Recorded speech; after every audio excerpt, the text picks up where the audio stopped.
Coming up this week on Sporting Journal Radio.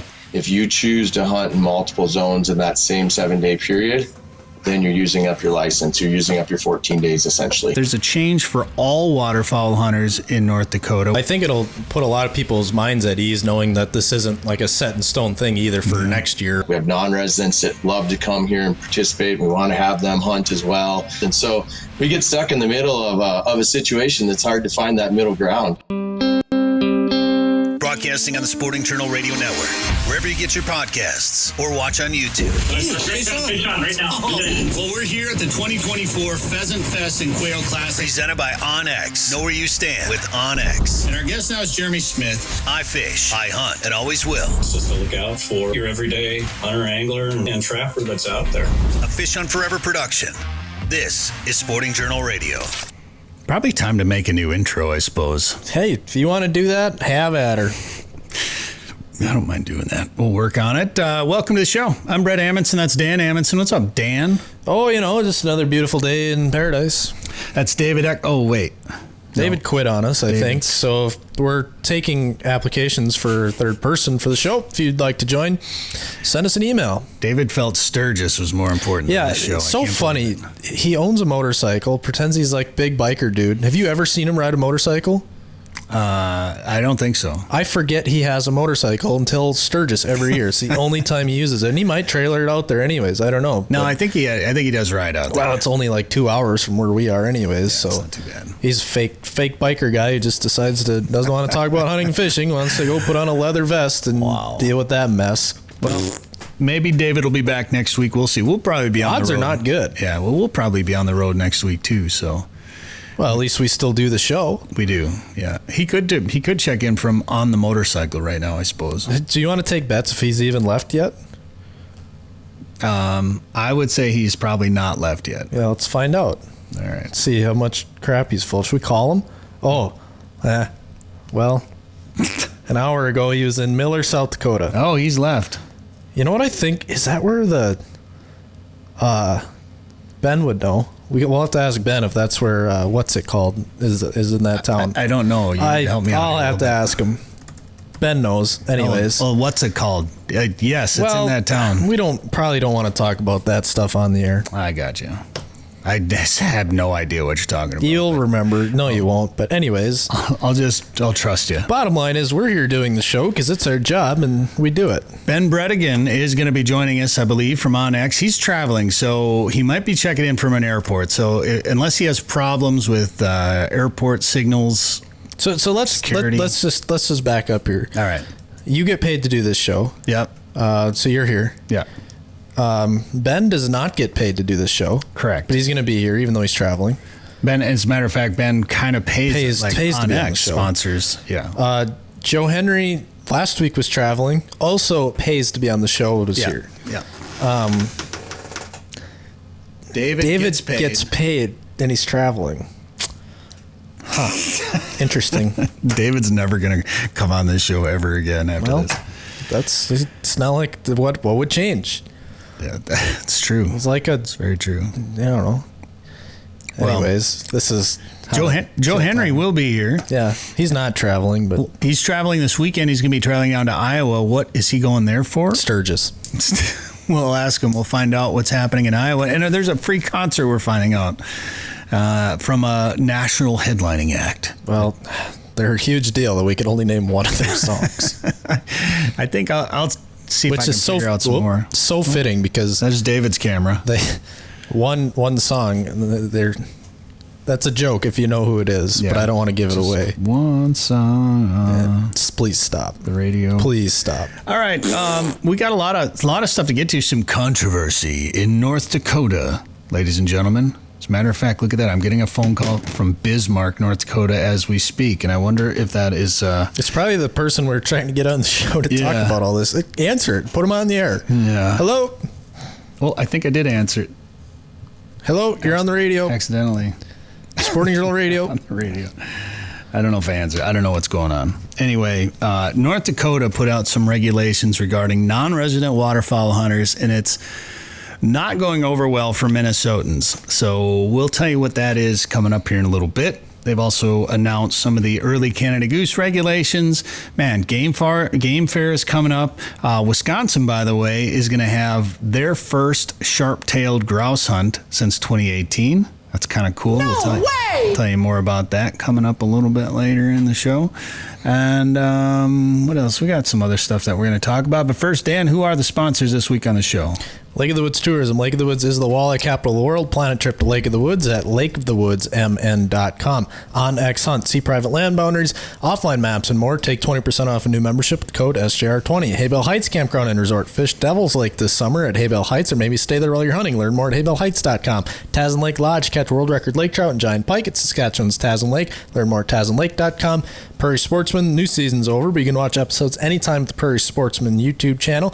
And Trails End Outfitters, walleyes, trophy bear, and whitetails in Saskatchewan. Visit trailsendoutfitters.com for more. Hey, if you do like watching Prairie Sportsman on the television, you got a chance coming up this Saturday on Lakeland PBS out of Bemidji, Brainerd at 2:30 p.m. The action track chairs in state parks. Dan, we went down. I have a feeling that we're probably probably the first TV show to ever do this, but to go to a state park in the middle of winter on a really cold day and check out the action track chairs that they have at state parks. We might be the first TV show to do it, yes, but I was going to say we're definitely not the first people to just go to a state park in the middle of the winter. No, but they do not get used much in the winter, is where I'm going with this, the action track chairs. But it's a resource available for people at a number of state parks coming up around the state of Minnesota. So even in the dead of winter, if you're looking and maybe you use a wheelchair, somebody that uses a wheelchair and you want to bring them out in the winter to check out bison herd or some of the other things at a place like Blue Mountain State Park, they have these action track chairs. You can learn more about it on Prairie Sportsman or see it on our YouTube channel. Plus 21 Roots Farm, which is a great story as well, is on there. The Minnesota channel, Mondays and Fridays, 4 times a day, midnight, 6 a.m., noon, and 6 p.m.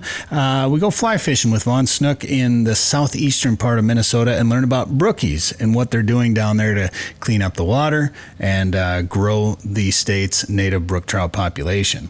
Also on Friday, Poor Man's Lobsters. So we go burbot fishing on Winnie, Dan, in that episode. They're digging way back into the archives. Yeah, with the Jasons. Yeah, I wasn't even around yet for those episodes.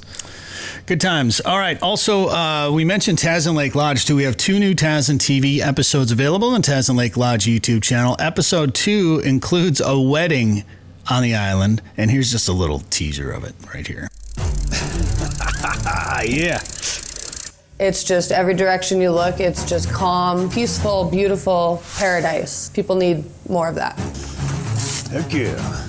Gotta love it. Gotta love it. Dan, I remember when I had Minnesota Sporting Journal magazine, and Tyler Scott was writing articles for the magazine at the time, and I believe it was Tyler that wrote about catching walleyes on his wedding day. Yep.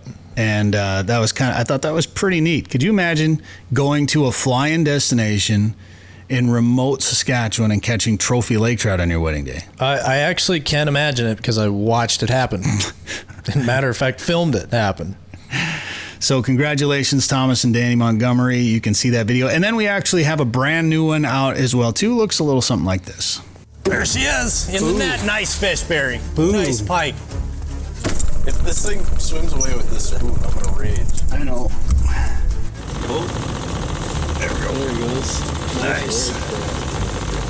There's a real dark one right there.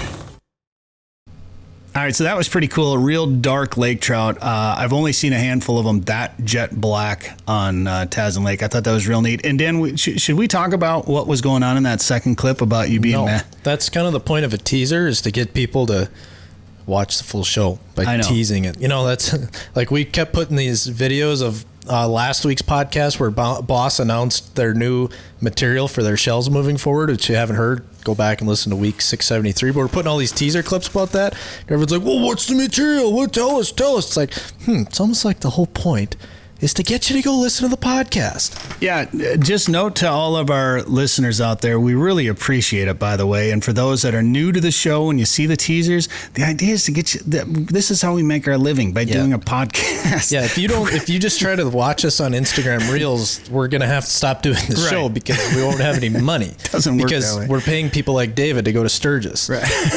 We're not, actually. We pay him hourly. Right. Barely. Yeah, well, It's usually free beer and pizza, let's be honest.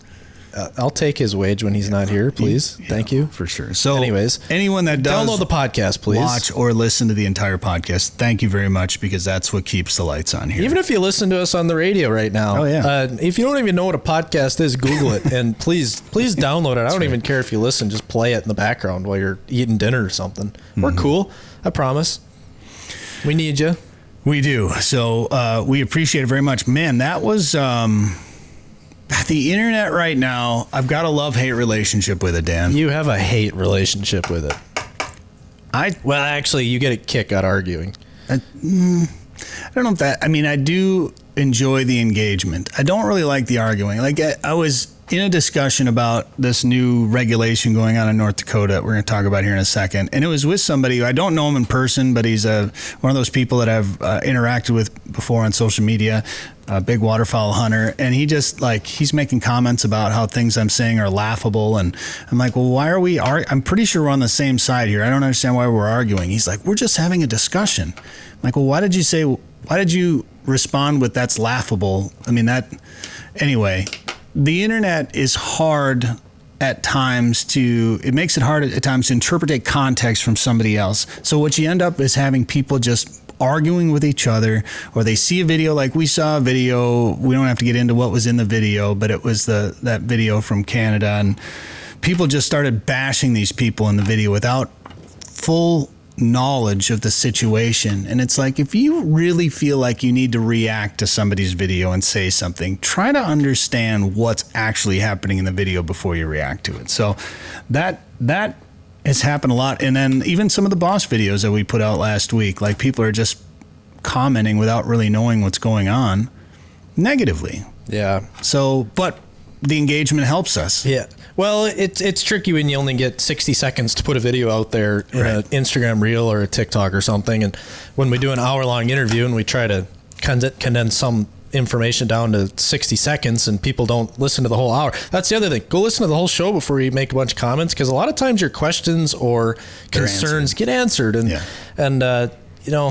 I get it. Not everyone has time for that. For sure. So, and you want to have a discussion, you want to get information, and maybe you don't have time to listen to an hour-long podcast and get those answers. But a lot of people get pretty judgy pretty fast these days. And it's funny because we always ask for your comments. So drop a comment below. We like the comments, but sometimes there's some pretty bad questions. Yeah, well, that's just it. Like, people just see a flicker of what's part of what's the actual conversation. They just catch a small glimpse of it, and then just decide that they know better than the expert that we're usually talking to on a particular topic. Or they don't pay attention. We've gotten this before. They don't pay attention and trash us for titling a video. We got that on our Devil's Lake video.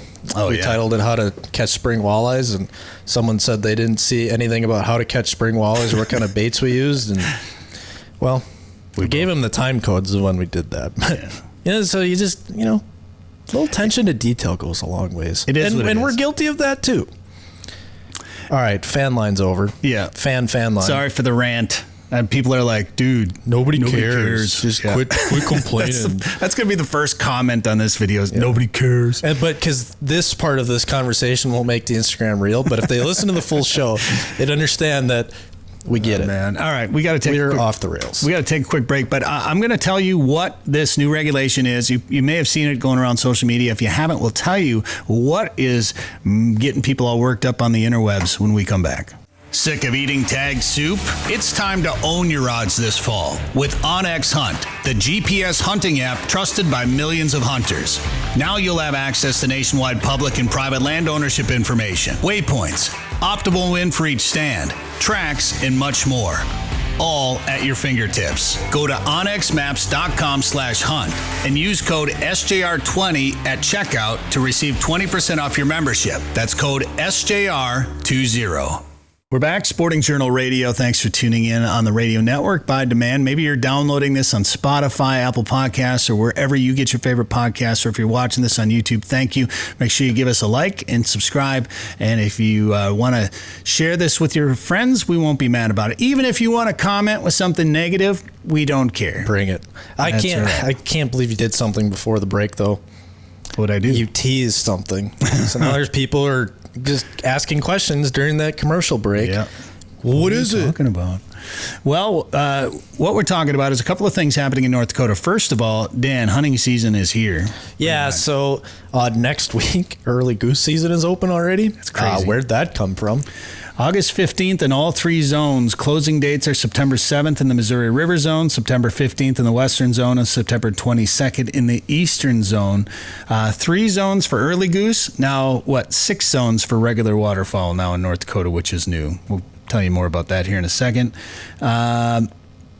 15 per day, 45 in possession for early Canada goose. One of my craziest goose hunts was 3 of us in North Dakota in August, and 4 of us. It was 4 of us because we shot 60 Canada geese. It was insane. It's just kind of a wild hunt. Anyway, limits and shooting hours are different from the regular season, while the zone boundaries. I don't know, but I'm not going to finish that sentence because I don't know if that's true or not. Shooting hours for early Canada goose are 1/2 hour before sunrise to sunset. This is kind of an interesting one, I think, Dan. Waterfowl rest areas, which are closed to hunting during the regular season, are open during the early season. Most land in these rest areas are private, so hunters may need permission. But think about that for a minute. You have waterfowl rest areas, and what are those for, Dan? Don't know. I'm not a wildlife guess. biologist, but I'm going to guess it's for waterfowl to rest. Brilliant. Yeah. And what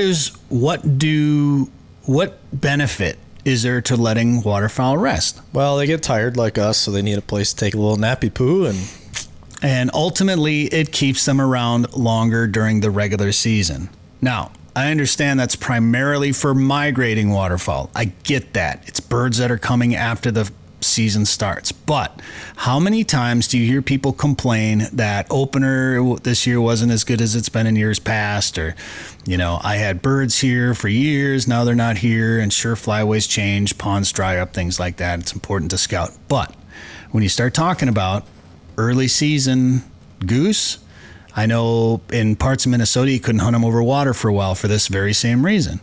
But you start disturbing some of these areas that are meant for rest areas or refuges, you're going to bump out some of your local birds. And even if you're just targeting geese, you're going to bump out ducks. And that may change how some of those ducks are when the waterfowl season opener comes around. So, however, what's the purpose of the early Canada goose season? it's to kill geese. It's to kill resident geese. My point is how it affects the other waterfowl that are with them. No, I get that, but if you're trying to lower population, which is the ultimate goal, it's like the same reason of, making some more liberal rules for snow geese in the spring. The season is a goal to try to lower population, so let's make it a little easier to lower the population. Yeah, you might have some collateral, you bump some ducks around, but so some unintended consequences may occur. So I just thought that was pretty interesting. So when people inevitably complain and they try to come up with the idea, well, I don't understand why this is happening. Well, this may be one of the things. Early teal or some of the other early seasons may also help contribute to that. But obviously there's migrating waterfowl coming to replace them. Well, so there's not early teal in North Dakota. I understand that as well. I was making a general statement about early seasons. Well, I'm just clarifying before somebody makes that comment on the Because they will. So They definitely will. All right. So when it comes to the regular waterfowl season in North Dakota, the North Dakota resident opener is September 27th. So I'm going to pull up a calendar real quick because this year now residents have 9 days before non-residents can hunt, while non-residents may begin hunting waterfowl October 4th. So that's a Saturday. So are you sure it's this year they get the 9 days, or is that next year? In addition to these changes in 2026, okay, so you're right. Next year, 2026, the resident-only waterfowl dates will increase from the first 7 days to the first 9 days. So I've seen a couple of people comment about this, and they were like, oh, I need to see the dates. So I hadn't seen the dates until just now, which is why I asked about that. But you're right, it'll be next year. So now I'm curious, will the resident opener be on a Saturday? Yeah. And then the non-resident won't be... It'll be a Monday. It'll be a Monday. I guarantee it. The whole idea will be to give them two weekends. Right. Guarantee it. So the number of non-resident waterfowl zones has increased to 6. Now, why that's important is because a statewide non-resident waterfowl license is no longer available. So if you're going to hunt your 2 weeks in North Dakota as a non-resident, each week has to be now in a different zone. So you can hunt in one of the zones the first 7 days, you have to go somewhere else, and people are not happy about this. That has been the big controversy. And I don't know. I kind of got into it. I shouldn't even say I got into it. We were having a discussion about it, and I was agreeing with the guy about it. I was kind of shocked by it, to be honest with you. But North Dakota and Minnesota have had a contentious relationship when it comes to waterfowl hunting. Going back, I mean, when I lived in North Dakota, right around 2000, the early 2000s, that's when they really started to restrict non-residents. And I mean, it was like a war had been declared.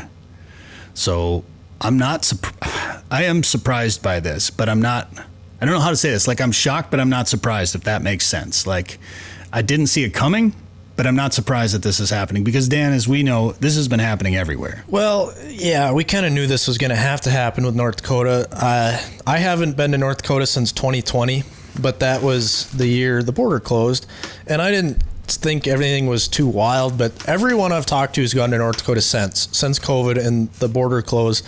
North Dakota hunting has gotten busier and more crowded than, by my sources, I should say. I don't have any hard data to back that up, but it sounds like it's been getting busier and busier. I think a lot of people who used to go to Canada, whether it was Saskatchewan or Manitoba, realized, hey, we can go to North Dakota, have some pretty good hunting without crossing the border, dealing with that, stay a little closer to home.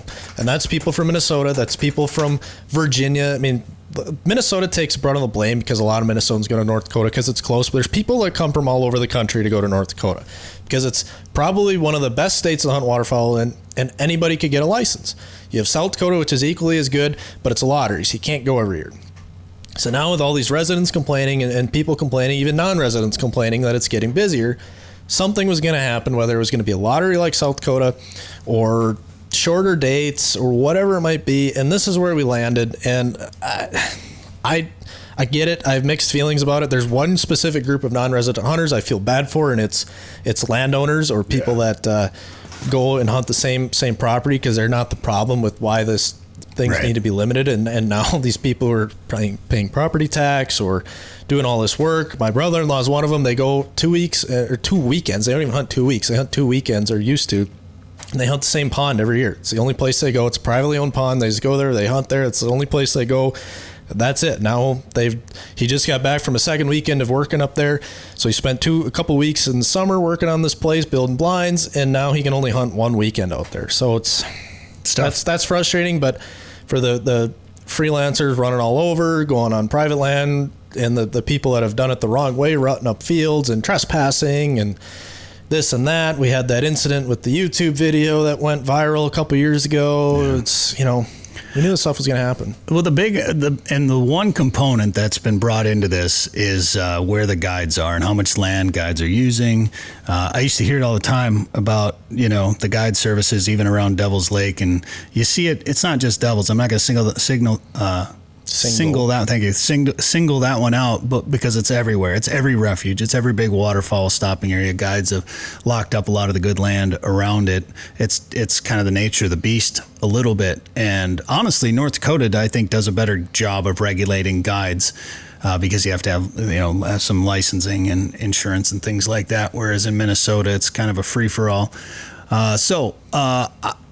There are a number of factors. I don't know why this new regulation was necessary, but a lot of people think the lottery will be next for North Dakota. I know one of the last times I did hunt North Dakota was an early goose hunt, and this was before they did e-posting. and we scouted a field full of geese, and we literally slept in the field the night before. And when we got there, not one group, but two other groups drove right past us at the approach and set up decoys in the field.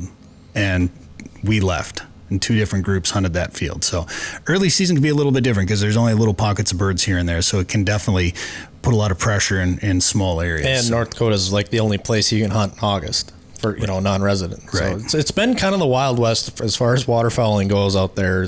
As far as freelancing goes, it was by far the best state to go freelance in, especially before e-posting. I mean, you could hook up a trailer. You could, you've done this, sleep in your trailer, sleep in the field, and hunt around. And so there's even another gripe for those residents where they had all these non-resident hunters coming in and maybe not spending a dime besides gas, I guess, not spending a dime in the economy. We complain about that. So if you're not staying in a hotel and...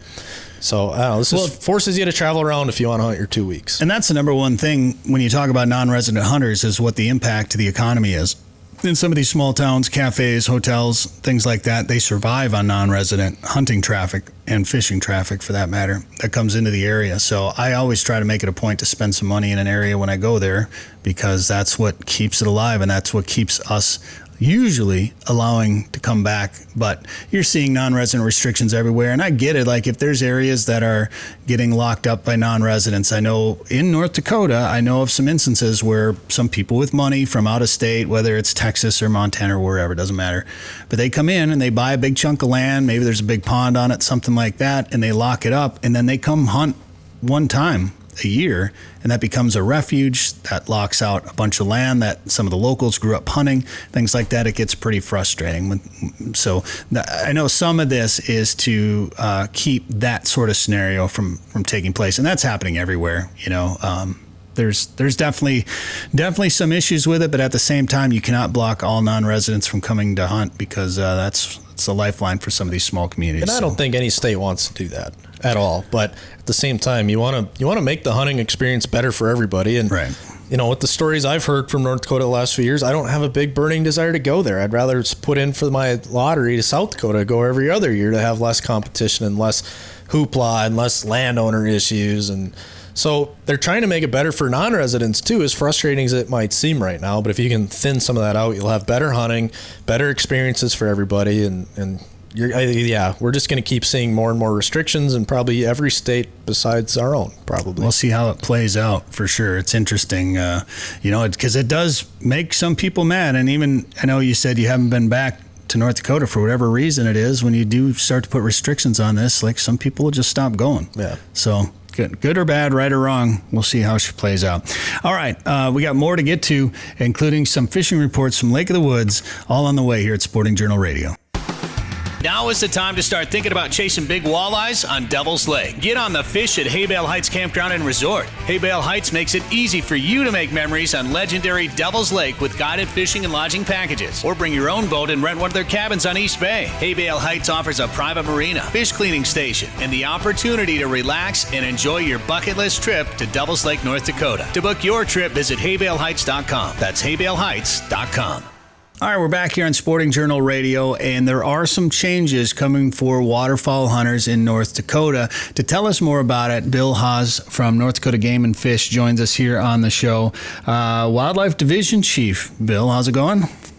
It's going good. Yeah, I can't complain. It's going good in North Dakota. How are you guys doing? We're doing well. I appreciate you coming on, especially with short notice. And we were going to try to get Ben Bredigan on this week, but he ended up traveling, and the airport was a little busier. So I appreciate you jumping in and taking his spot on the show this week. And there's some big news coming out of North Dakota and some important things that we need to talk about. It started to pop up yesterday on social media. Let's see, by the time this airs, earlier this week, it started to show up on social media that non-resident waterfowl hunters had some changes that they had to be aware of. And I want to talk about those changes, but one thing that you really want to mention is that there's a change for all waterfowl hunters in North Dakota. Why don't we start there? Yeah, no, there is a lot of changes going on. The governor just signed the proclamation here end of last week, and so it'd be the small game proclamation. But the change that we're talking about with requirement for a waterfowl stamp, so electric waterfowl stamp, has to be purchased by all hunters, all waterfowl hunters in North Dakota. So youth, resident and non-resident all have to buy the $5 license. So it's a very minimal cost, but it'll help us to determine exactly how many hunters are participating in waterfowl hunting in North Dakota.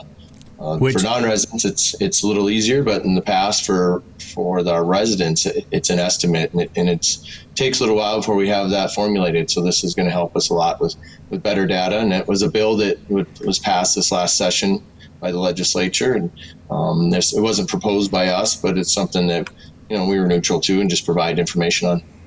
Well, and I know I'm sure some people are going to be like, oh, great, I got to spend another $5 or whatever. But what a great way to be able to track numbers. And you can never have too much data, particularly when you're discussing regulation changes like the one that took place that just came out. There's a new rule now. So there's new zones in North Dakota. There's 6 waterfowl zones now.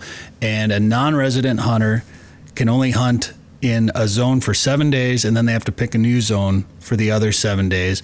Talk about where this change came from and how long it's been in the works and why it happened. Right. I mean, the other option would be if a person comes for only 7 days, they can hunt in 2 different zones as well for that 7-day period. Sure. So that's another alternative as well. Can they only hunt in 2 during that 7 days, or can they hunt wherever? 2. Yep. There's no longer a statewide license. So years past, there was a statewide license. That was another change that was put in place by the legislature. We had a license fee increase, and as part of that bill, they removed the statewide license.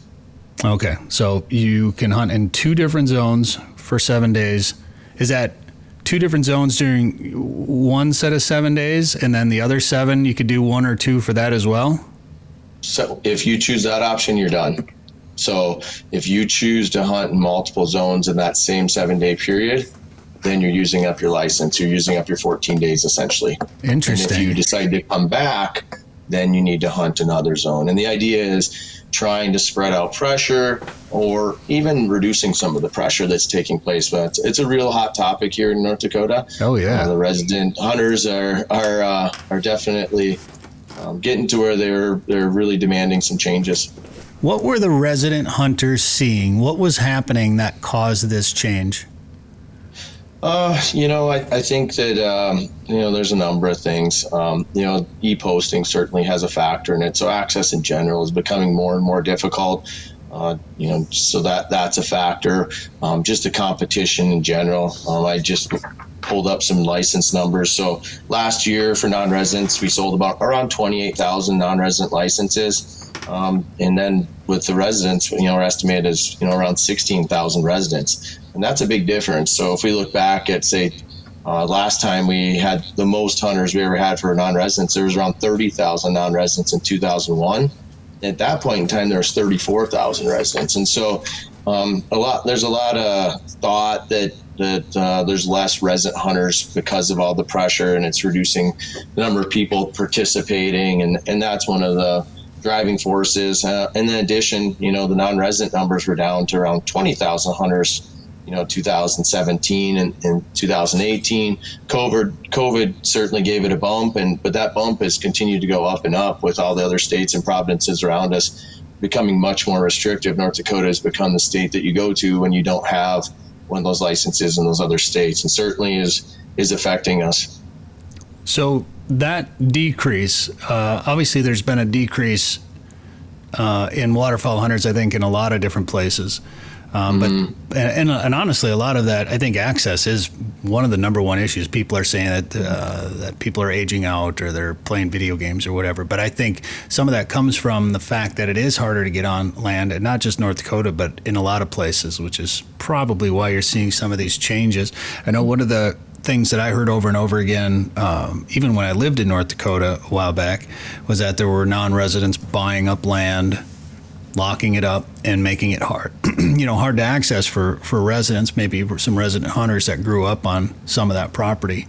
And that again is happening everywhere as well. I think it all comes down to, I hate to say it because I'm a bow hunter, but sometimes bow hunters are part of the problem because they're locking up a lot of land and not letting anybody hunt anymore. So that's decreasing deer hunting numbers, but that's a whole nother topic for you.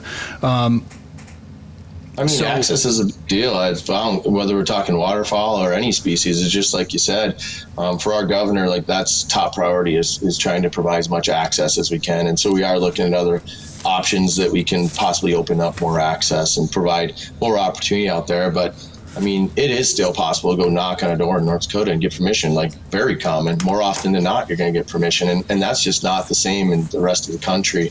But fortunately, we're starting to trend in that direction where it's getting more and more difficult. And even those landowners that don't mind having somebody come out and field hunt are starting to say no. And it's just because getting bombarded too much. There's so much hunting pressure. There's so many folks calling them that they're just like, I'm done. I'm busy. I don't want to deal with this. And I'm just going to shut it down. And so we are looking at other options. We call it like controlled access to see if we can work with some of those landowners that still would be interested in providing access, but they want to know who's out there. They don't want to have to take the phone calls, and some type of reservation system. So that's something that's also in the works for us. That was the beauty of being able to hunt non-posted land before the e-posting, because some of those landowners that have thousands and thousands of acres don't want to get bothered, or they don't live around there, something like that. I mean, it was a nightmare to track down landowners sometimes. So I know e-posting changed that. Obviously, there were some issues with unposted property, and there was a reason that e-posting came around. So I'm sure now landowners are still having to deal with getting bugged. What else were you hearing now? There was an organization that pushed for some of these changes?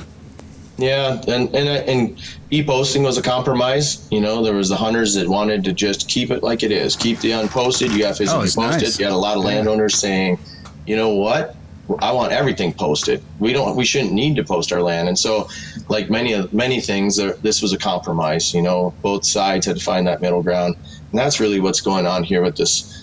With the waterfowl regulation changes, especially for non-residents, is there's a group called the North Dakota Waterfowl and Agriculture Association, and they're very organized and have been working through this. They have concerns, with too much hunting pressure, and they wanted to see some changes put in place, and so they had some ideas of things that were much more aggressive than this. But we've been working with them to try to find that middle ground as well, and this is kind of where we settled on. If you have an organization like that pushing for some of these changes, and in North Dakota, there's been a battle against non-resident hunters that's been going on for years and years, and I think that's a product of being such a great state for waterfowl hunting, of course, and then living next to a state like Minnesota, which has a lot of waterfowl hunters, and it's an easy drive to North Dakota. So I think some of these problems are just inherently always going to be there. What about has the issue of, and this was a question posed to me on social media, so I want to ask it here, but what about the issue of guides services out there? And you see it not just in North Dakota, but we see it here in Minnesota. I've seen it in every state I've hunted, and province for that matter. But when you get to some of those historic staging areas, Devil's Lake, for example, or Lac Parle in Minnesota, things like that, guide services tend to lock up some of the best stuff, and they spend some money.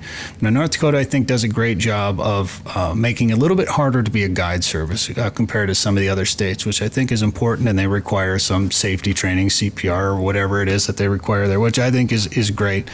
And I think if I remember correctly, there's some sort of minimum land requirement, whether it's leased or owned, 1,000 acres or something. I'm a little fuzzy on exactly how that works, but there's a minimum requirement on land amounts. Has there ever been talk on limiting how much guides can have? Because if you start talking about some of the best areas for waterfowl hunting and a lot of it gets locked up, that's going to leave just smaller portions for some of the non-residents or even some of the other local residents to fight over and give the opportunity to have some issues there. Has there ever been any talk about how the guides fit into this? Yeah, I mean, certainly they're a factor in it. Changes like that could take place, but it would take legislative change. And so that's how it works in North Dakota, is that if people really want to have a change like that would change cap the number of acres a guide or outfitter could have, they would have to work with the legislator to create a bill and then go through the legislative process to make those changes. But yeah, otherwise in North Dakota, it is a little different. Where to be a guide or outfitter here, you have to have been guided in the state for a certain amount of years. And I don't deal with the guiding and outfitting so much. That's with our enforcement division, but it is a lot more restrictive. We do oftentimes see guides coming back all the way back up the flyway, guiding into South Dakota, and when they get to North Dakota, they stop. So that has helped us a bit with that. Oh, yeah.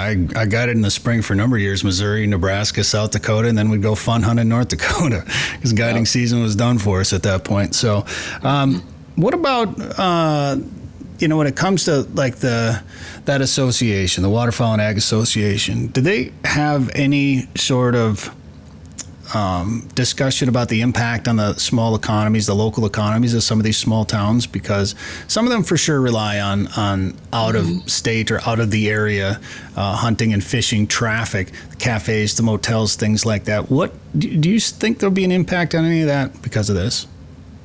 So that was probably 20 years ago or so. There was a big push to put a cap on the number of non-resident hunters. And that drew more attention for those bills than I think about any other bill that took place, and maybe for multiple sessions. I mean, every small business and every person was coming to the Capitol and buses testifying on that. And so that's why this gets to be such a hot topic. You have your resident hunters, who are fighting for that. We have non-residents that love to come here and participate. We want to have them hunt as well. You have the economy of it. You have the private landowners here that sometimes want non-residents to come here. Sometimes they're just feeling bombarded and they don't want hunters. And so we get stuck in the middle of a situation that's hard to find that middle ground, because there is a lot of different opinions. And waterfowl hunting is very important to a lot of us. I love waterfowl hunting. It's one of my favorite things to do when I'm not working. So I can relate to it, but it certainly does affect the economy. I think the biggest people this will impact are those that own property in North Dakota and pay property tax or whatever. When they're there, they're spending money at the local grocery store and gas stations and things like that. And now, if they've got places that they come over during the fall to hunt, they can hunt there for 7 days, and then they got to figure something else out.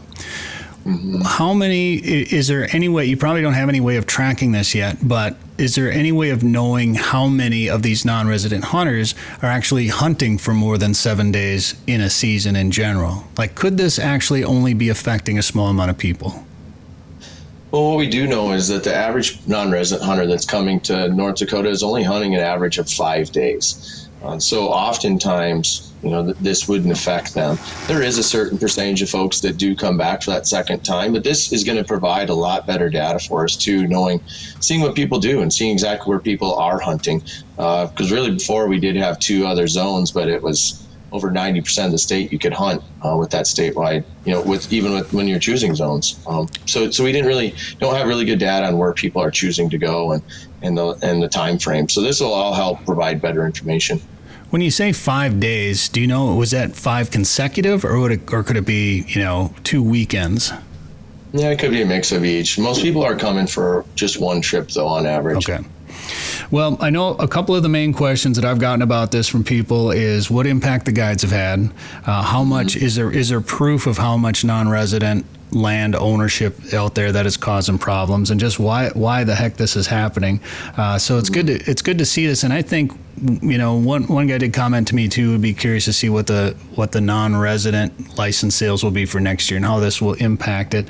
And it's nice to see that there's an electronic stamp, because anytime you can get more data, it always helps back up when you've got changes that take place like this. And you got to keep in mind too, it's not like the money just goes into a black hole. So that money is going into a whole separate fund that all 100% is going to go towards wetland restoration, wetland projects, and then also some youth events. So it's going to a good cause. That $5, it's not going to end up to be a huge fund, but that money will be put to good use. That's for sure. And another thing to keep in mind is this was all done through proclamation.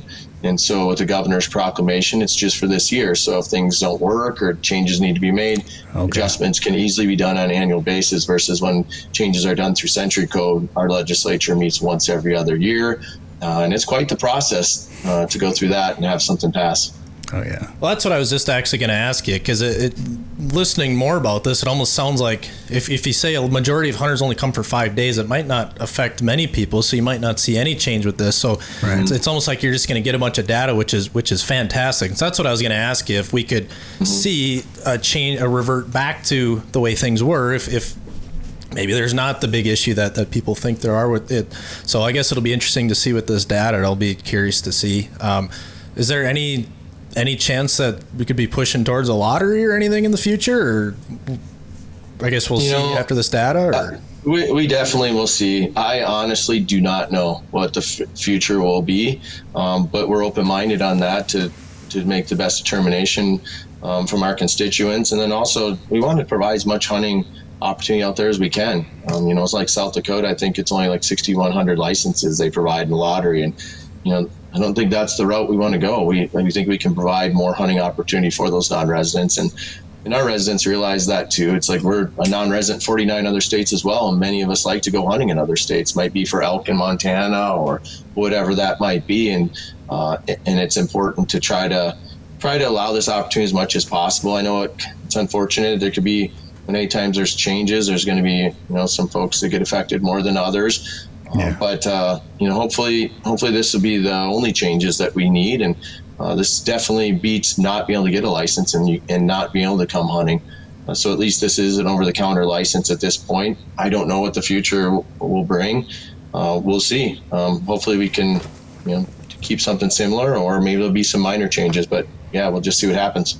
Well, I think it'll put a lot of people's minds at ease knowing that this isn't like a set in stone thing either for next year or the future going forward anyways. So I know people are up in arms, but now you get more information that can sleep a little bit better at night. Yeah, that's everybody's first reaction is negative, of course, whenever there's some sort of change. And then when you've got the even if it's just a small amount of people that it's going to affect the most, they might be the most vocal about it. And then you think that the problem is bigger than it actually is. And this is something we've been seeing as a trend taking place all over, and it's restrictions being placed on non-residents, whether it's like some changes that took place in South Dakota over the last few years. And then there's, Kansas or Oklahoma, I can't remember the states, but you can only waterfowl hunt on Tuesdays or whatever. I can't remember what the change was there. But you're seeing all these changes.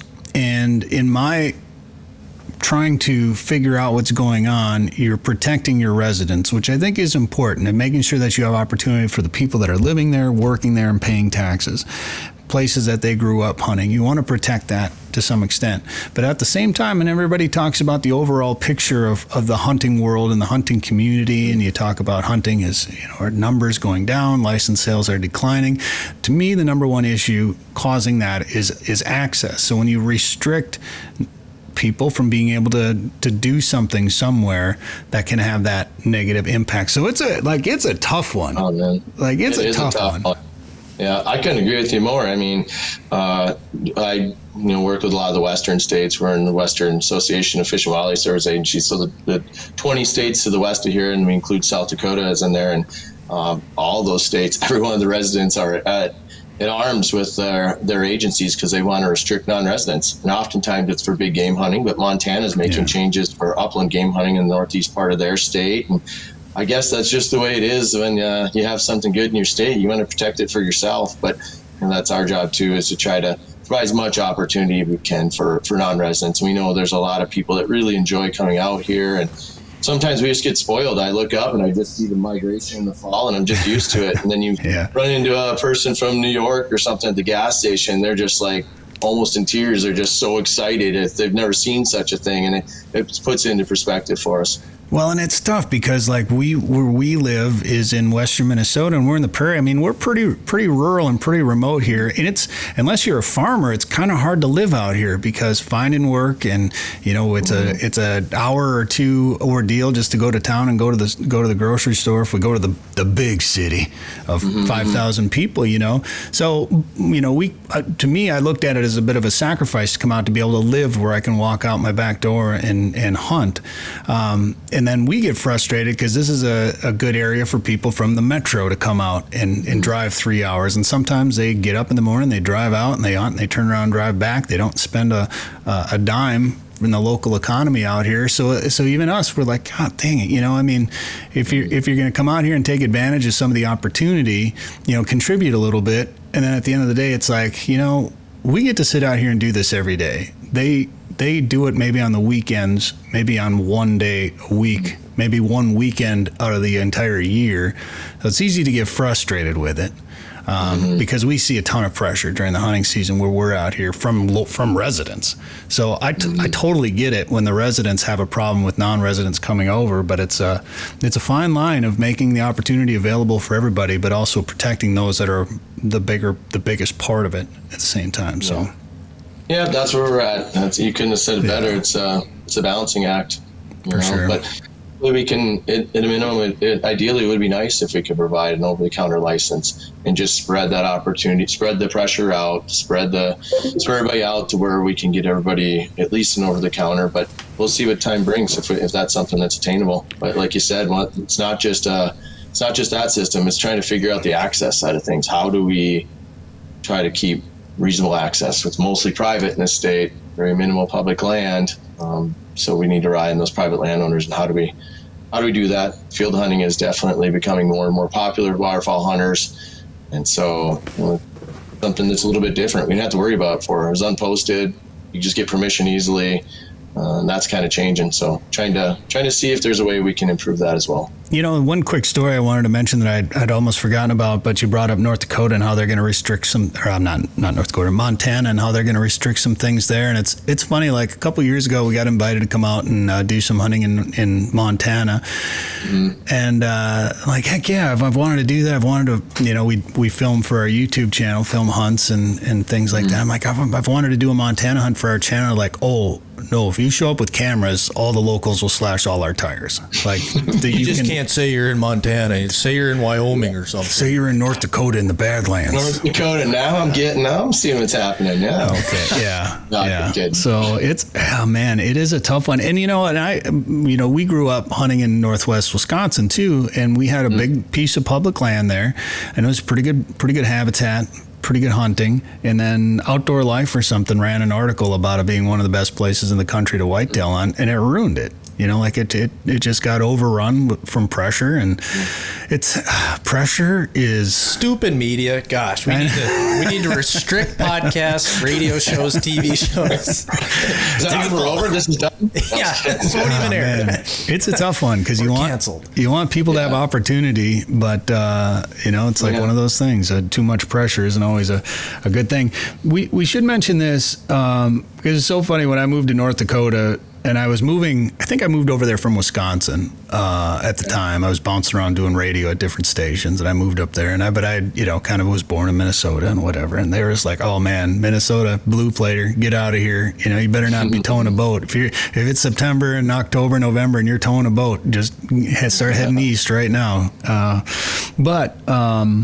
that's where I learned how to field hunt, and it's funny. It's like you give Minnesota, I shouldn't say you. People give Minnesotans a hard time about water hunting. We got 10,000 lakes. We don't get to field hunt as much over here. It's a different situation. So, field hunting in North Dakota is pretty amazing, and now I prefer it everywhere personally. But there was a couple before we let you go here. There was a couple other quick changes, and we should just remind people that everybody needs to get that electronic waterfowl stamp, residents, non-residents alike. And you told us off the air, if you bought your license before August, you didn't have the opportunity to buy this e-license. So make sure that you get. I assume you can get it on the Fish and Game website.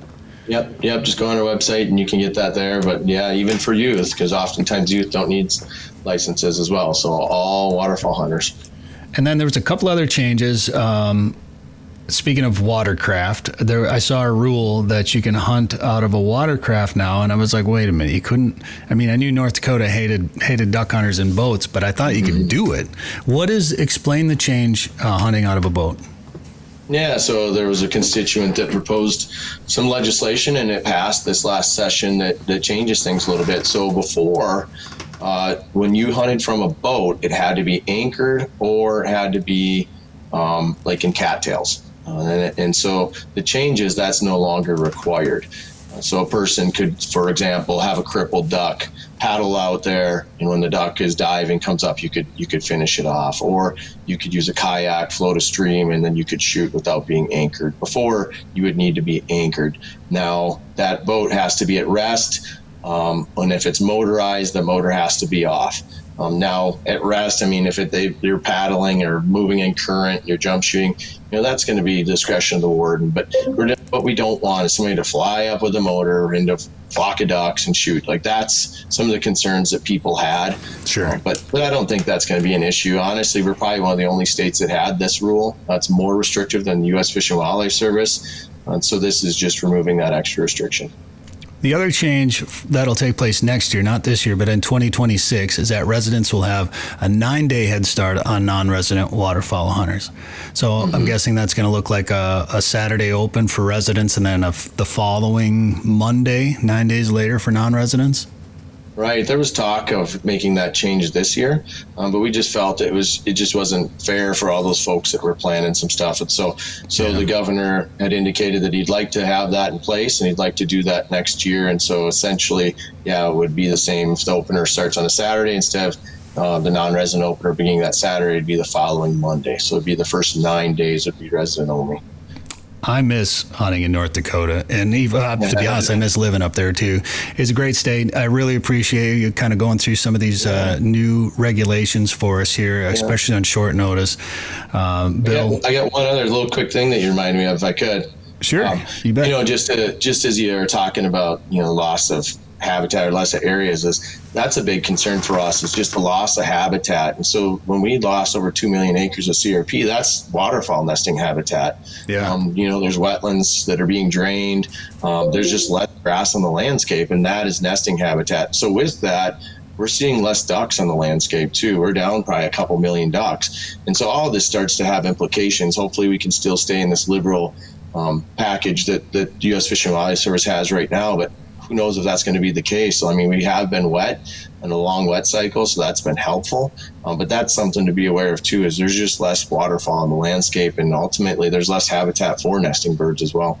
I was told when all that CRP left, I was told by people that live and hunt in North Dakota that we'd never see 2007 again, from a pheasant hunter's perspective. Like those days are behind us, which is too bad, because CRP is a driver for so many things, not just pheasants and sharptail, but deer, waterfowl, and everything like that too. Habitat is number one.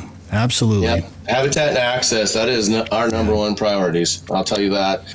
We had a summit. The governor had a summit recently, this last year, on that, and we're making it a priority. We're really trying to come up with some programs and changes to really try to turn that tide on both accounts. So we'll see what changes come forward here in the future.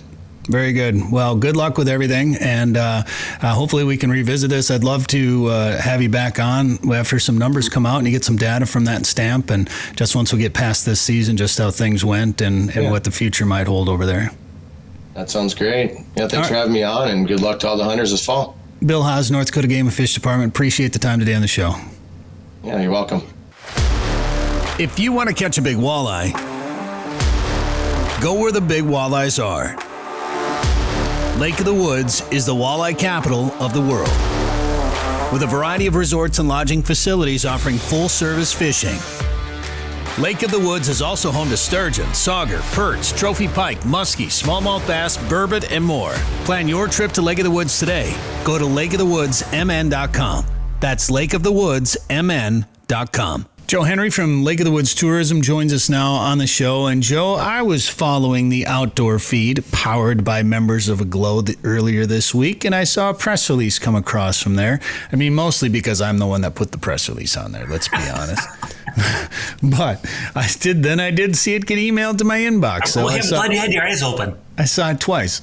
But there is a new, you've been talking about this a little bit for quite a while with us, about a new wave buoy system. And it's really designed to help increase safety and awareness on Lake of the Woods, right? It is, yep. So, some of the bigger bodies of water, some of the Great Lakes have a wave buoy system already where, you can go and you can log into a website and get an idea of what the waves are doing on in the lake.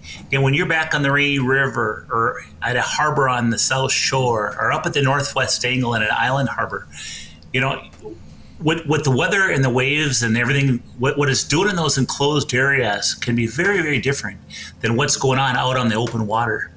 And we just thought for a long time that having some wave buoys out on Lake of the Woods would be really advantageous. it's a safety issue. So if people are traveling, as an example, if they're traveling from the South Shore and they're going to boat up the 42 miles to the northwest angle, is now a good time to go. What are the waves doing out on the lake?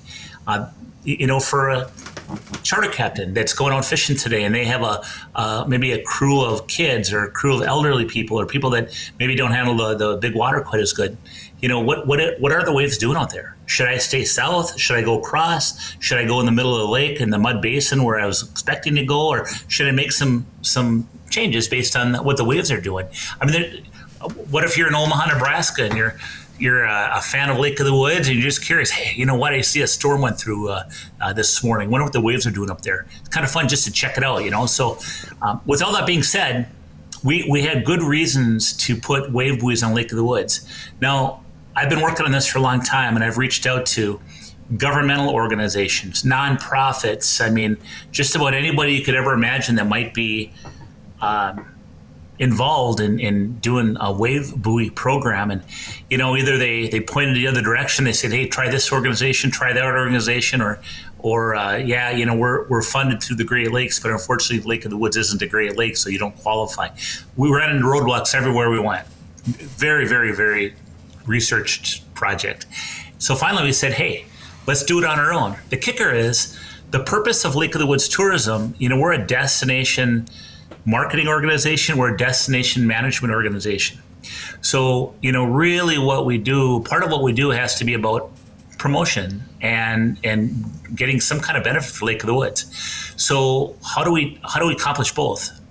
Well, what I kind of figured out is, hey, what if we did this? What if we put out the wave buoys, which would be a benefit to all stakeholders who use the lake? And then what we'll do is we'll have that information housed on the Lake of the Woods Tourism's website. That way, people have to access that wave buoy information. They're going to our website, and that's advantageous from a promotions perspective. So we kind of figured out a way to get the best of both worlds, and we've been working on the wave buoys for a while, and now they're out. 2 of the 3 wave buoys are active. We're getting the 3rd one active here shortly. We have to do a repower on it, meaning that almost like a computer reset where you turn your computer off and turn it back on and reset everything. But that'll be up to go anyway. But anyway, 2 of the 3 right now are active as we release the press release, and life is good. So in real time, you can go on this web buoy page on the Lake of the Woods Tourism's website, and you can take a look and see, what kind of wave action's happening right now. Now, these wave buoys they send a signal through cellular, and the cell signal across Lake of the Woods at times can be better than others. It kind of fluctuates, but the bottom line is you can take a look at that signal there and at least get information, typically within the last sometimes half hour, sometimes 3 hours. But normally there's going to be some pretty good information you can use to make a better decision about boating. Look at that 9-footer. Whew.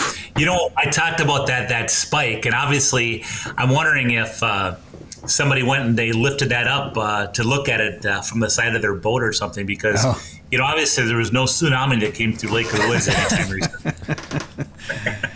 It's pretty neat.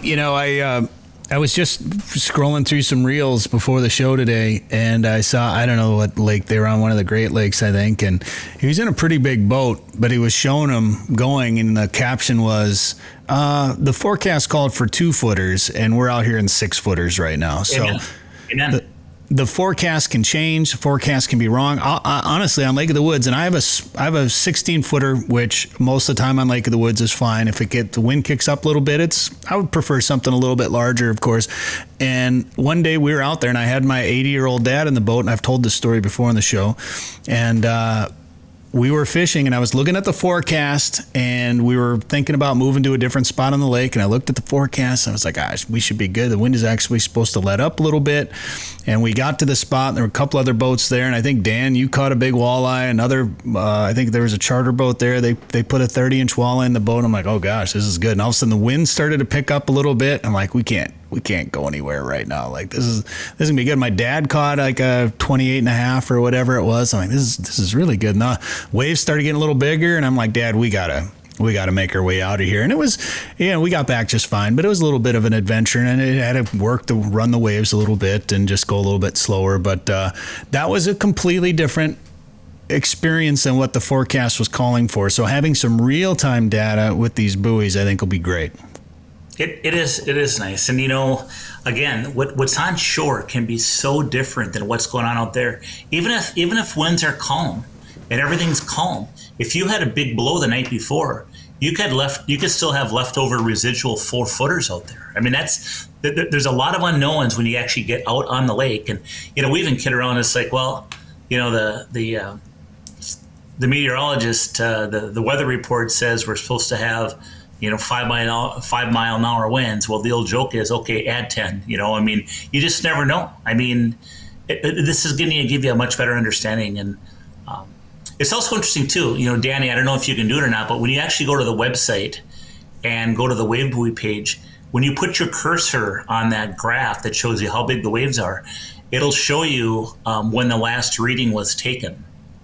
So when you put your cursor right on the line, it'll show you when the last reading was taken, and that'll give you a time. And so go to the very end of that line. There you go. And I think in this case it says, August 4th at 9 a.m. is when the last one was taken. So the other one, the big Traverse East buoy, gets a little bit better reception. So if you go to that one, that last one I think was at 12:30 p.m. and so that was about 45 minutes ago, I think. But yeah, nonetheless. You can see how they work, and there'll be one more buoy that'll have its data put up there, the big Traverse West, once we get that one reset. So again, it's another asset to use on Lake of the Woods. It's interesting. It's a good tool. I guarantee you, charter boat captains and guides will be using it. Any kind of anglers that bring their own boat up to Lake of the Woods will be using it. And again, it's just a nice asset. Well, and fishing has obviously been pretty good up there. Ben Bredigan just spent some time up at the lake, and he posted some pictures on social media. They caught some really nice walleyes up there. How are things going right now? Boy, I tell you, the reports are just excellent. I mean, we're getting a lot of walleyes and a lot of big walleyes. I mean, I just posted on the Lake of the Woods Tourism's Facebook page this morning. I shared a post. I think it might have been from Zipple Bay. I'm not sure, but I shouldn't take it back. Maybe it was a different place. Nonetheless, it showed a grandpa netting the grandson's personal best walleye, which I thought was kind of special. But that was really a cool video. And actually, that was Riverbend Resort that posted that one. But yeah, there's just been so many big fish being caught. One of the guys from one of the resorts posted how this time of year he'd normally be targeting bass on his free time. He guides for walleyes, but he'd be targeting smallmouth because they're going so good. But he says lately with forward-facing sonar, he's been having a hoot go down and catching these 28 to 30-inch walleyes on a consistent basis. He says, I have to admit, I'm going walleye fishing in my free time, even though I do it all day. So it's just interesting to see all the big fish being caught. And numbers, lots and lots of numbers. Those fish are out in the deep mud, just like they should be this time of year. Some folks are getting them pulling spinners. Others are trolling crankbaits out in that deep basin.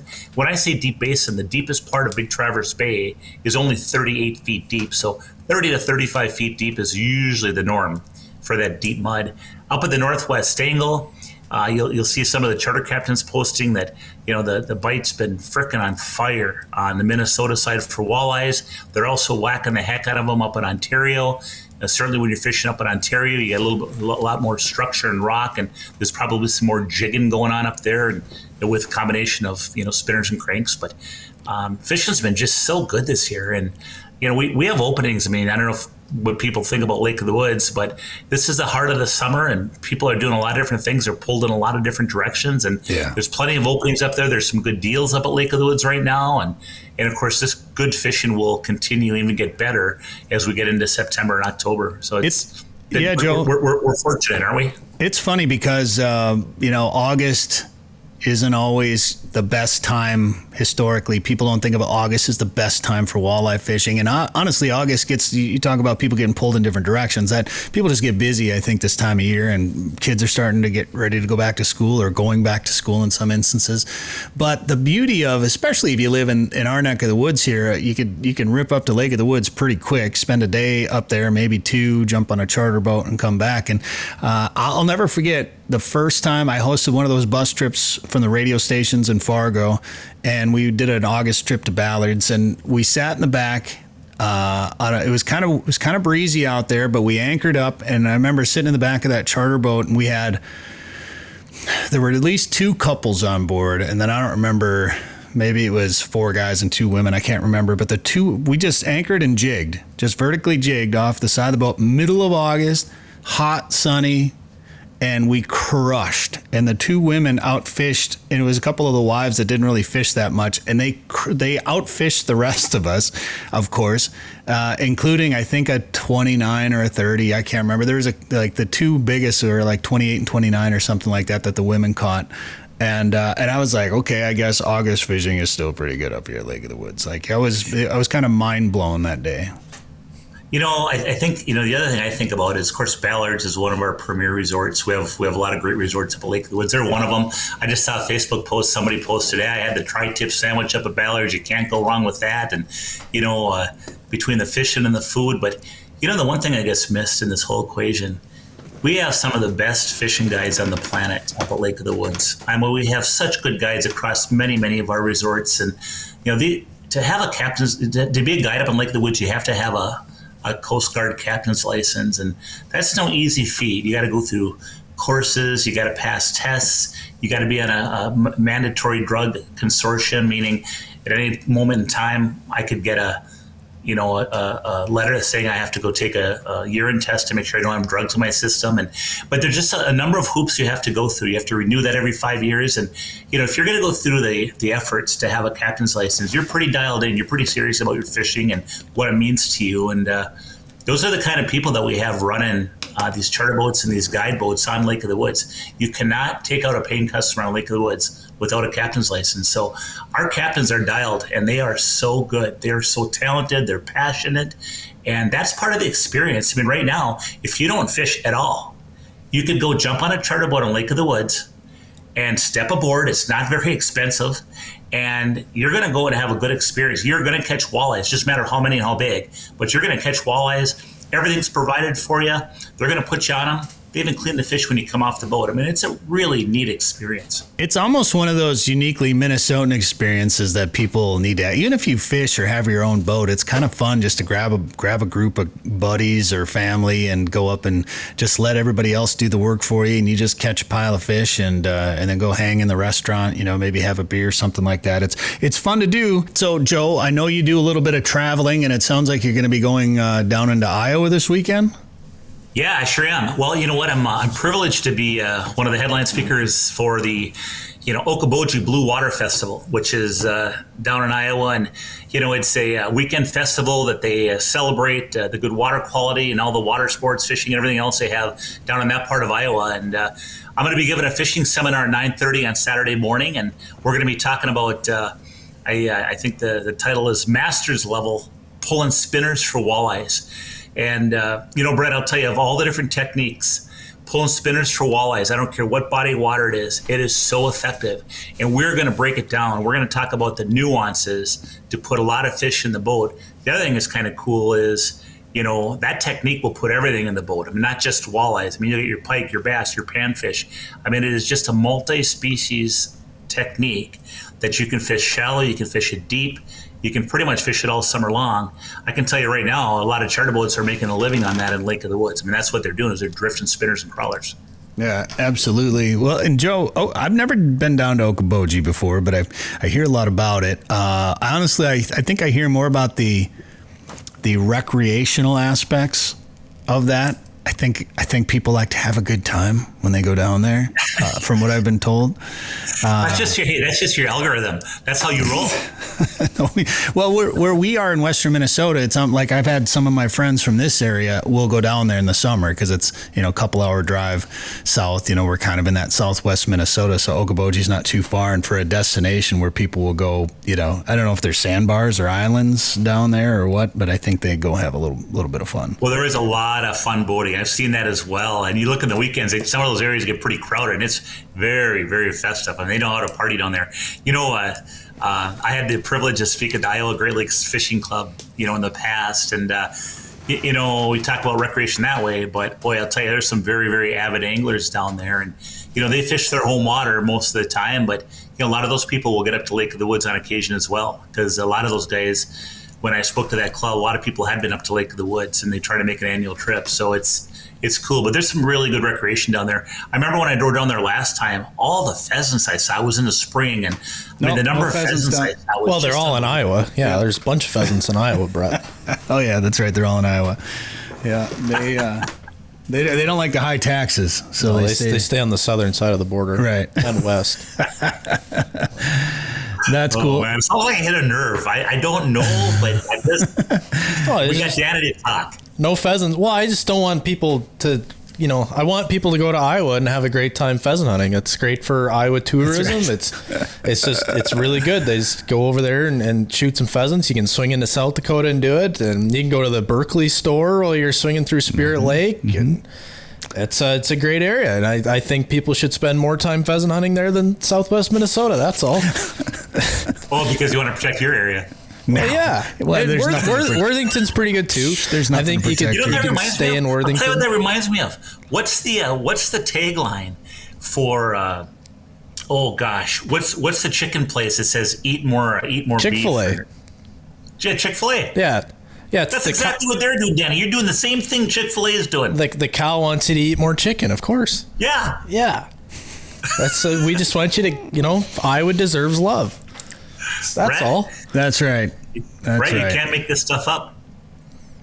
So I see there's an indoor water park, Joe. Are you going to go take part of that?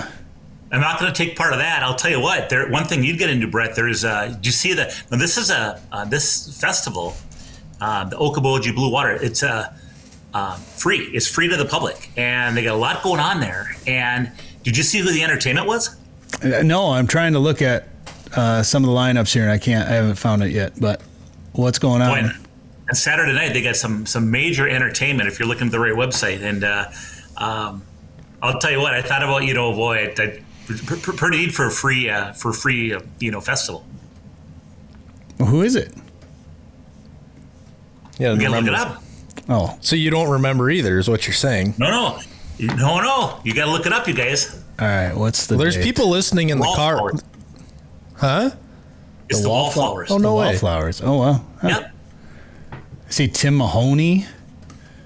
All right. The songs of ABBA, Elton, and Joel. So the Nadas are first. I think that's how you pronounce it. Nadas. Nadas or Nadas? Nadas? The Nadas are first at 7:15 on Saturday night, and then 8:45 p.m. the Wallflowers. But I just thought, man, what a nice venue! And for people looking to look at that festival, it's the Okoboji Blue Water Festival. It's okobojibluewaterfestival.com.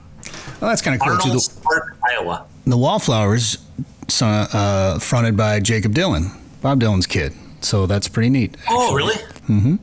Yep, they had a couple big hits, one headlight, and that's it. There was a second one I played. But I played them one. I played, and they probably had a few more, but those were the two that I know. There were two that I played a lot. Well, I just hope they get it fixed before they head to Iowa, because otherwise they'll get a ticket on one of Iowa's speed cameras or something. Do you get a ticket for only one headlight, or is that a taillight? No, one headlight. I went for a headlight. Yeah. Yeah. Sure. I had my first vehicle, Joe, was a 1984 Caprice Classic. It was awesome. Did you have tinted windows, like the blackened windows? No, I had none of that. And it was slow, it was huge, and it was notorious for having a headlight out, and I got pulled over many times. I don't think I actually ever got a ticket for it. Iowa will give you one. But, yeah. Guarantee it. Well, it's changed. Like that, the days are a little different now. But anyway. I know there's another song. I don't know why I can't think of it. But anyway, they'd be good. Music leader, Sporting Journal Radio. There's people screaming at the radio, wondering what this has to do with walleyes. Walleyes, not wallflowers. They should change their name. What if they change their band name? The connection, Danny, just to help you out, is that I'm speaking down there. Oh, okay. Oh, by the way, they got some pretty interesting entertainment right. that night for a free concert. The Wallflowers. I thought that was pretty impressive. That was. I wasn't listening. Yeah. Yeah. All right. Well, congrats, Joe, on doing that. You're going to talk about spinners. Are you going to fish at all while you're down there? I'm not going to have an opportunity to fish. No. I'm going to go down and I'll tell you what I'm going to do. I'm going to go down and first off, I'm going to put on a frickin' rockin' seminar. We're gonna rock it, and we're really going to bring it. Just like the Wallflowers. Nope. Then I'm gonna hang out at the Iowa Great Lakes Fishing Club's booth, and we're gonna sit there and talk to people, throughout the day and work that booth all day. And then I think I'm going to I have to get back. I'm not gonna be able to watch the concert, but I just thought that was really neat entertainment for a free concert. 6th Avenue Heartache. That was the other song I was trying to think of. Those two were the biggest ones that I remember. I know them both. Back when I was playing on the radio. Well, how about the Berkeley store? Are you going to go stop by and see the people over at Berkeley? Yeah, I don't know. I don't really have a lot of connections at Berkeley. I use Berkeley products certainly, but I'm not that tied into Berkeley, so I don't think I'll stop there either. No. Well, that's how you get to know them, Joe. Go knock on doors. I'm sure they'll be around. It would be fun to see it because I've seen videos where they're testing lures, and I've certainly heard about some of the pros that I know that help develop some of the lures that they use. I gave seminars adjacent to Corey Springle here a couple years ago, and Corey talked about a worm he developed with Berkeley specifically for putting on spinners for trolling, and so they developed that special worm. I know. Keith Cavias, Gary Parsons, those guys, I think they worked with them on developing their different crankbaits. And a lot of people I know that have really worked with Berkeley on a very intimate basis, developing a lot of their products. You got a great product line. I'll tell you what, spinners are so effective, and I'm just glad that we have gotten on more of the artificial train, because I have used I've caught some of my biggest walleyes on spinners with artificial worms on them, and I hate dealing with live bait. So and the amount of mess that worms can make. Berkeley has good stuff. Certainly Northland with their eye candy. I think. Rapala has a Crush City now, I think that's what it's called. But, there's a lot of good ones out there. The one that I've used for a long time, even in tournaments and stuff, is that Uncle Josh pork. Mm-hmm. That's from Acme Tackle Company. But, that Uncle Josh pork, they actually use the byproduct of pig belly fat. Mm. And, the worm they use is in this oil that's real slippery. It gets on your hands, and it's just good. It's a 7-inch worm, and what I'll do is I'll cut. You can't tear it apart. I mean, it's leather. It's tough. I'll cut it with the scissors, and I use that 3.5 piece on a 2-hook harness, and you can have just enough tail hanging off that back hook to make that thing go crazy in the water. And there's times I can catch 10 walleyes on that piece of Uncle Josh pork, and the worm won't come off or tear. It's really good. And I try to use live crawlers as much as I can. The 2 instances, Brett, that I'll use an artificial worm would be, number one, when I'm pulling through a lot of weeds, because a lot of times if you hit a weed, you give it a good yank and you'll pop out of that weed. But if you have a crawler on, your crawler could be off. When you got artificial on, that artificial stays on there. A lot of times when you pop it out of a weed, that's when you get hit, because that fish is watching it, and it does that erratic motion. That's number one. The second time is when I'm in an area where there's a lot of perch or panfish that are eating my worms real fast. I can remember one of the tournaments I fished on Lake Winnipegosh for the MTT. There was millions of perch, millions. We went through dozens and dozens and dozens and dozens of crawlers. And it was brain damage, trying to get hook time, trying to change your worm all the time. And I told my partner, I said, I'm not going to do it this time, but the next time we fish here, during pre-fishing, I'm going to experiment with some artificial worms, because this is just crazy. Think of the hook time we're losing. And he continued to use live. I continued to work with artificials. And boy, that Uncle Josh pork product, at the time I outfished him because I had more hook time, I think. You'd feel those perch, they couldn't get it off. And all of a sudden, bang, swimming weight, boom, you'd set the hook. Brett, I should mention too, I mentioned the MTT. We lost really an icon in the Minnesota fishing industry here last week, I think it was. And but Mike Holt founded the MTT, and Mike Holt went to heaven. But Mike Holt was the tournament director for many, many years, and a lot of us in the fishing industry that fished the Minnesota Tournament Trail just have a ton of respect for Mike. We're certainly going to miss him so much, and his wife Renee and everybody else that was part of the MTT family. Mike was a great tournament director. He had a famous quote he'd say at these tournaments. He'd say, you go through all the rules and talk about what he wanted and what he didn't want. He had a quote. He said, "You know what? All excuses are good. None will be accepted." We always laughed about that because Mike, as much as we loved Mike, it didn't matter what your name was or who you were. The rules were the rules, and he treated everybody the same. And that's kind of what you want in a tournament director. So we're sure going to miss Mike Holt of the MTT, and I would just say to the entire family, to the entire MTT family, certainly our sincerest condolences for Mike Holt. For sure. All right, Joe. Well, if people want to get a trip planned to Lake of the Woods, what should they do? Hey, check out our website, and that is lakeofthewoodsmn.com. Sporting Journal Radio is a division of Macaba LLC. If you've got a question, comment, or story idea for us, send us an email. Go to sportingjournalradio.com. While you're there, you can learn how to advertise on the show and visit our store for hats, hoodies, coffee mugs, and more. Go to sportingjournalradio.com.